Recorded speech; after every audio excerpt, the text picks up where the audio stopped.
নমস্কার। শুরু করছি প্রতিদিনকার মতো আজ সকালে কী লেখা আছে কপালে অনুষ্ঠানে প্রথমে সকলকে জানাই সুপ্রভাত, শুভেচ্ছা এবং শুভকামনা।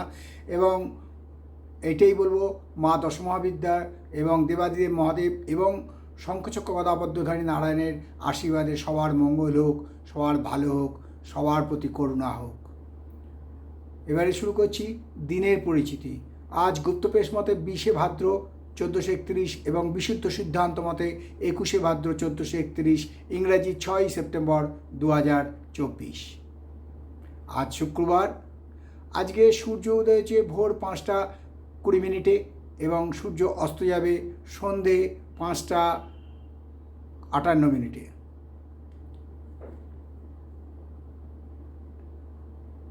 আজকে গঙ্গায় জোয়ার আসবে বেলা 12টা 8 মিনিটে এবং রাত্রি 12টা 13 মিনিটে। আর ভাটা আসবে দুপুর 1টা 46 মিনিট এবং শেষ রাত 1টা 51 মিনিটে। এই হলো গঙ্গায় জোয়ার ভাটা। এবারে আসি শুভকর্ম আজ আছে। আজকের দিনের স্মৃতিচারণে আমাদের কাছে কোনো তথ্য নেই, তাই আমরা কোনো তথ্য দিতে পারলাম না। এবারে আসছি জ্যোতিষশিক্ষার আসর নিয়ে অনুষ্ঠান। জ্যোতিষশিক্ষার আসরে আপনাদেরকে আবারও বললাম যে যারা সাবস্ক্রাইব করেননি তাদের একটু পেতে অসুবিধা হবে, বাদবাকি যারা সাবস্ক্রাইব করেছেন তাদের সবাই পেয়ে যাচ্ছেন। এবং গ্রহের স্ফুট কীভাবে বার করতে হয় সেটা আমি আপনাদের দেখিয়ে দিয়েছি এবং আবার পরের এপিসোড যেটা আগামী সোমবার বেরোবে সেটাতেও দেখতে পাবেন স্ফুট কীভাবে বার করতে হবে, অর্থাৎ প্রত্যেকটা গ্রহের স্ফুট কীভাবে বার করতে হবে তো সেটা আমি দেখিয়ে দিয়েছি লগারিদম ইউজ করে। অর্থাৎ লগারিদম টেবিল যেটা আছে সেটা ক্যালকুলেশন শিট বলা হয় বা লগারিদম টেবিল। সেই লগারিদম টেবিলে ডিগ্রি, মিনিট এবং সাইন কীভাবে কনভার্ট করবেন, এভাবে কীভাবে মাইনাস করবেন সেসবের পদ্ধতি আমি দেখিয়ে দিয়েছি। এরপরে আবারও রিপিট করব সেটা দেখিয়ে দেওয়ার। এবং সাথে সাথে ষড়বর্গ, চৌথবর্গ এবং অষ্টবর্গ বিচার কীভাবে করতে হয় তারও পদ্ধতির প্রাথমিক পর্যায়ে দেওয়া হয়েছে। আপনাদের কাছে সবচেয়ে বড় যেটা আমার কাছ থেকে জানতে চেয়েছেন তাও আমি বলছি, আমি আবার বলছি, আপনারা হোয়াটসঅ্যাপে মেসেজ করবেন না, করলে এসএমএসও করবেন না, করলে কমেন্টস বক্সে করুন। কারণ এটা সবারই প্রয়োজন। কে কী প্রশ্ন করছে তারা দেখুক এবং দেখে তাদের মধ্যে আবার কী প্রশ্ন জাগে সেই প্রশ্নের উত্তর যাতে সঠিকভাবে পায় তার ব্যবস্থা করুন। কারণ আপনাদের প্রশ্ন যদি হোয়াটসঅ্যাপে করেন তাহলে আরেকজন দেখতে পাবে না, তাই কমেন্টস বক্সে করুন। তথাপি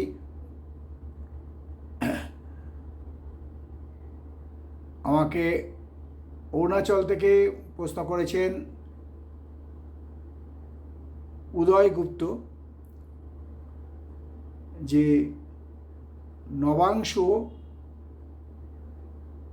নবাংশে যদি বৃহস্পতি নিতস্ত হয় তাহলে কি ফল দেয়।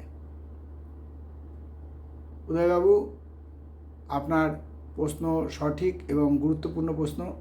নবাংশ কাকে বলে সেটা আপনাকে জানতে হবে এবং নবাংশে একটা রাশির কটা ভাগের অংশ নবাংশ, অর্থাৎ একটা রাশিকে 9টা ভাগ করে করা হয় নবাংশ। এবং নবাংশ অর্থাৎ 30 ডিগ্রি একটা রাশির মান, সেটাকে 9 ভাগ করুন, করে সেখানে বৃহস্পতির ক্ষেত্র কোথায় এবং বৃহস্পতি লগ্নে স্ফুট, ওই স্ফুট হিসেবে করতে হবে এবং স্ফুটের পরিধি অনুযায়ী আপনাকে বলতে হবে যে বৃহস্পতির নিচস্থ কতটা ডিগ্রিতে নিচস্থ এবং কীভাবে নিচস্থ। এমনি জেনারেলি আমরা বৃহস্পতিকে নিচস্থ বলি মকর রাশিতে বৃহস্পতির নিচস্থ হয় এবং কর্কট রাশিতে বৃহস্পতি উচ্চস্থ হয়। বৃহস্পতির সবচেয়ে নিচস্থ পজিশন হচ্ছে 13 ডিগ্রি 20 মিনিট। অর্থাৎ মকর রাশিকে যদি 30 ডিগ্রি যে আছে তার থেকে 0 থেকে 13 ডিগ্রি 20 মিনিট অবধি বৃহস্পতির নিচস্থ, তারপর বৃহস্পতি আস্তে আস্তে উচ্চাভিমুখী হতে থাকে। এই হলো আপনাকে বললাম। তাহলে আপনাকে একটাই কাজ করতে হবে যে বৃহস্পতির যে অবস্থান নবাংশতে সেটা দেখতে হবে কোথায় আছে এবং কার আছে, একাদশে আছে না অষ্টমে আছে, সপ্তমে আছে না ষষ্ঠে আছে, অর্থাৎ লগ্নটা কোথায় পড়লো, নবাংশতে লগ্ন কোন ঘরে গিয়ে পড়লো সেটা দেখুন, স্ফুট বিচার করে লগ্নতে সেটা করবেন। উদয়বাবু, আপনি ভালো প্রশ্ন করেছেন। আমার এই অনুষ্ঠানটা আপনি দেখতে থাকুন। আপনার নবাংশের প্রশ্ন আমি আবার ফার্দার ডিটেলস কীভাবে লিখে করতে হবে সেটা আমি দেখিয়ে দেবো। তারপর শুরু করছি আজকে 12টি রাশি নিয়ে সংক্ষিপ্ত এবং সামগ্রিক রাশিফল, অর্থাৎ আদি ও সনাতন পদ্ধতিতে যেরকমভাবে মেষ, বৃষ, মিথুন, কর্কট, সিংহ, কন্যা, তুলা, বৃশ্চিক, ধনু, মকর, কুম্ভ, মীন, এই যে 12টি রাশি যে সাজানো আছে, সেই 12টি রাশি সংক্ষিপ্ত এবং সামগ্রিক রাশিফল প্রতিদিনকার আমি পরিবেশন করে থাকি। তাই দেরি না করে শুরু করছি আজ সকালে কী লেখা আছে কপালে অনুষ্ঠানে প্রতিদিনকার সামগ্রিক এবং সংক্ষিপ্ত 12টি রাশিফল। মেষ রাশির জাতকদের আজকে দিন ভালো, কারণ আজকে ধনাগম আছে, আয় বৃদ্ধি, সঞ্চয় বৃদ্ধি, ব্যয় কম।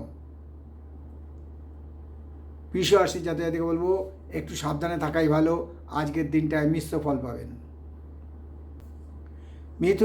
মিথুন রাশির জাতকদের বলবো আজকে খুব সাবধানে থাকুন, কারণ আজকে কোনো বিপদ হওয়ার সম্ভাবনা আছে। তাই মিথুন রাশি জাতকদের বলবো একটু সাবধানে থাকা ভালো। অন্যদিকে কর্কট রাশি জাতকদের বলবো আজকে কোনো জায়গায় যদি লোনের জন্য আপনি আবেদন করে থাকেন, সেই ঋণ প্রাপ্তি হতে পারে। তাই খরচ কমান, সঞ্চয়ের দিকে যাতে টান না পড়ে সেদিকে নজর রাখুন, ঋণ যাতে আপনি এড়িয়ে চলতে পারেন সে ব্যাপারে দেখুন। সিংহ রাশি জাতকদের বলবো আজকে শরীর খারাপ থাকবে, শরীরটা ভালো যাবে না, তাই ডাক্তারের পরামর্শ নিন এবং শরীরের দিকে নজর দিন। অন্যদিকে কন্যা রাশির জাতকদের বলবো যে কোনো অসাধু ব্যবসায়ীর সাথে বা অসাধু ব্যক্তির সাথে অসাধুতা আপনার সাথে করতে পারে, তাই সেই ব্যাপারে একটু সাবধান হবেন। অর্থাৎ কন্যা রাশির জাতকদের বলবো অসাধুতা থেকে সাবধান, কোনো ব্যক্তি আপনাদের সাথে চিটিং বা ফ্রড করতে পারে। তুলা রাশির জাতকদের বলবো আজকে বিশেষ সাবধানতা অবলম্বন করুন, কারণ আজকে কোনো কারণে আপনার অজান্তেই কোনো বিপদ আসতে পারে।